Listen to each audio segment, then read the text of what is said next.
You've got a lot to announce, new security platform, but let's just go to the new announcement in terms of M&A. You're going to give us an amount that you paid? I was hearing about up to $650 million. We're not going to talk about what we paid, Caroline. Nice to see you. Look, we're again at a technology inflection point. We're all talking about AI. You had people talking about AI earlier. And every time you have a technology inflection point, it becomes very important that we are able to come forth and provide solutions to our customers so they can securely deploy technology. And in that context, we're very assertively and aggressively working on both a build and buy strategy to build perhaps what will be the most important thing over the next few years, which is a platform that allows you to deploy AI securely. Okay, so let's talk about build versus buy. And why was this asset, Protect AI, so necessary to go inorganic at this moment? Well, Caroline, look, if you look at what's going on in AI, you were on before people talk about LLMs, people talking about deploying AI-based applications, people trying to figure out how to deploy infrastructure, whether it's on-prem or in the public cloud, which chipset to use, which model to use. All these are very important technological decisions which are going to underpin the platforms of the future. Now, when you put them together and you deploy them, you have to make sure that you're looking at the security aspect of every one of these things.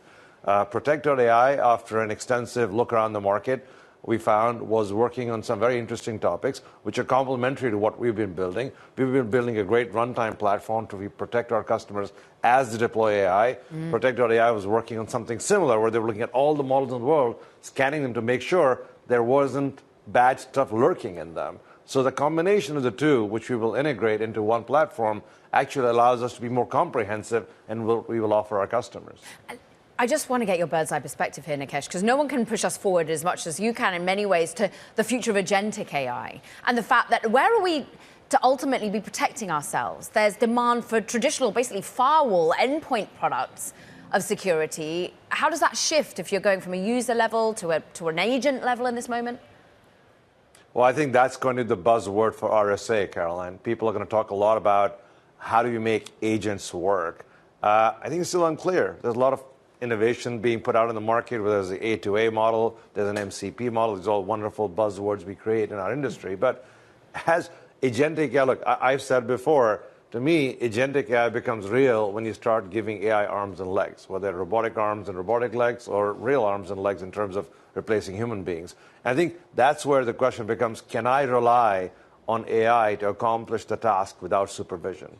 And that's where things will get very interesting and very hairy in certain cases. There, it becomes important not only to make sure that the agent you're giving autonomy to is something that you're very comfortable will act within the guardrails that you put out there for that agent. And then you got to make sure nobody can take over your agent and hijack it in a way that can make them do things you don't want them to do. So I think that's going to be the next frontier of cybersecurity.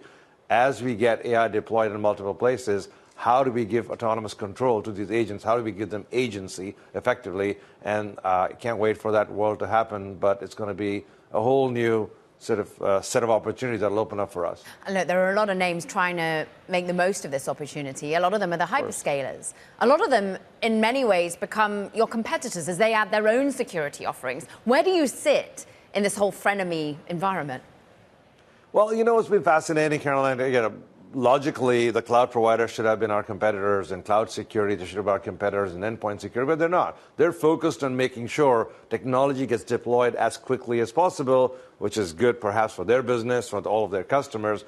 Our job is to make sure that we stay in lockstep with them and work with our customers to make sure they can deploy technology in a secure fashion. Let's be fair. If our customers have comfort that when they deploy AI, when they give autonomous control to AI to do some repetitive tasks or interesting tasks, it can be done securely. The moment we can provide the underpinning of trust, the underpinning of reliability, the fact that if you deploy with Palo Alto networks, there is a very high probability that it's going to be much safer than anything else, I think that's where the winning combination happens. So I don't see this as sort of a competitor environment for now with the hyperscalers.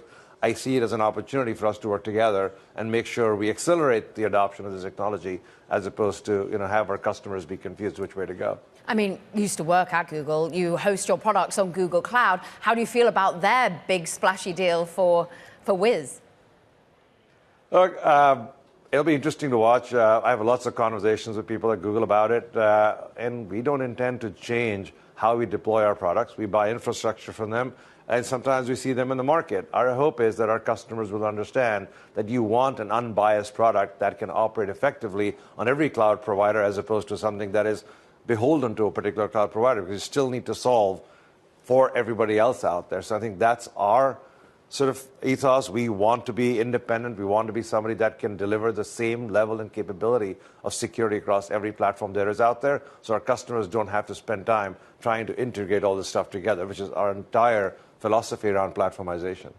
I love following what you're doing in terms of platform offerings, products, what you're doing in terms of, well, the latest M&A, but I also love following on social. And perhaps, whether you wanted to or not, you were involved in the AI debate about whether we were going to get as much capex spend, whether infrastructure is reality versus hype.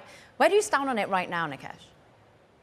Look, I think if you look around you, everybody is getting ready for a very large adoption of AI scenario, because you see tens of billions of dollars being committed by people in terms of building infrastructure. I think that's right. I think we may get the sort of the timing not perfect. You know, you may build too much before it's all consumed, but I think it's headed in the right direction. I think short term, in this 12 to 24 month time frame, you could see that a lot of the investment that's going is going towards innovation. I say, make a smarter model, make robotics work. So you need a lot of power, you need a lot of compute to get to a place where these models become extremely useful. Once we get to a point where these models are extremely useful, the question becomes, how do I deploy them in my business? How do I, as a regular company, regular customer, deploy these things effectively, securely? I think that could take a little longer than people think, because everybody's experimenting and we're not all experts yet. You know, this is something that came about less than 24 months ago, so we all have to get our muscle, understand how this affects our business. How do I build robotic things that can do stuff for me around my enterprise? How do I build AI agents that can do stuff for me around my enterprise? Do I build or do I buy from somebody? So all that stuff will take a little longer to pan out, but when it happens, we're going to need all that capacity that's being built. And unfortunately, you can't wait to build capacity. You have to build it ahead of demand. So I think it's the right direction. Timing's still to be figured out.